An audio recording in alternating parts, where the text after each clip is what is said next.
हमारे हिमाचल का ये जिला सिर्फ एक जिला नहीं बल्कि अपने आप में एक पूरा देश है। कुल्लू देश यानी कुल्लू, एक ऐसी पुण्य भूमि जहां के राजा राम है। यही वो स्थान है जहां से ये पूरा संसार दोबारा शुरू हुआ।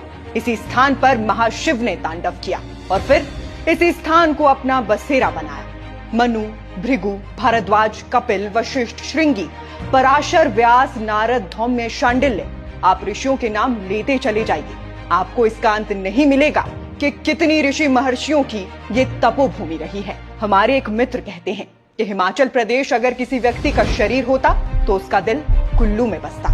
व्यास नदी की अविरल धारा, ये खूबसूरत लैंडस्केप्स और इन सब के बीच में बसा मनाली, जिसके कारण कुल्लू को एक समय में कुलंत पीठ कहा गया। कुलंत पीठ यानी कि वो पवित्र स्थान जहां मानव बस्ती का अंत होता है। उस वक्त ये पहाड़ों की ऊंचाई में बसा वो आखिरी गांव हुआ करता था जहां मानव बस्ती रहा करती थी, क्योंकि तब लोग लाहौल तक नहीं जाया करते थे।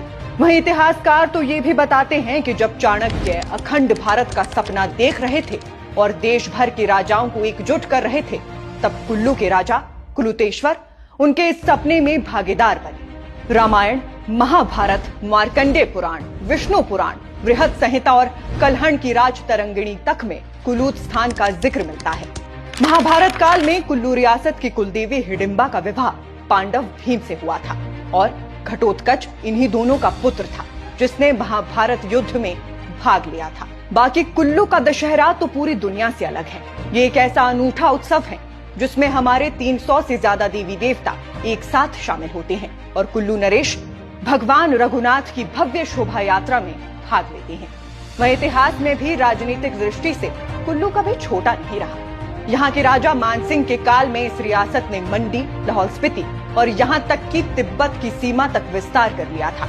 उस दौर में कुल्लू रियासत 10,000 वर्ग मील में फैली थी और इस पूरी रियासत की शुरुआत हुई थी हरिद्वार से आए एक ऋषिकुलीन राजा विहंग मणिपाल से, जिन्हें हिडिंबा देवी का आशीर्वाद प्राप्त था और जिन्होंने कुल्लू देश की नींव रखी। इसलिए कुल मिलाकर कहें तो कुल्लू सिर्फ एक घाटी नहीं, ये उस भारत का हिस्सा है जिसकी आत्मा आज भी हमारी संस्कृति, परंपरा, इतिहास और देव परंपरा के संग में सांस लेती है।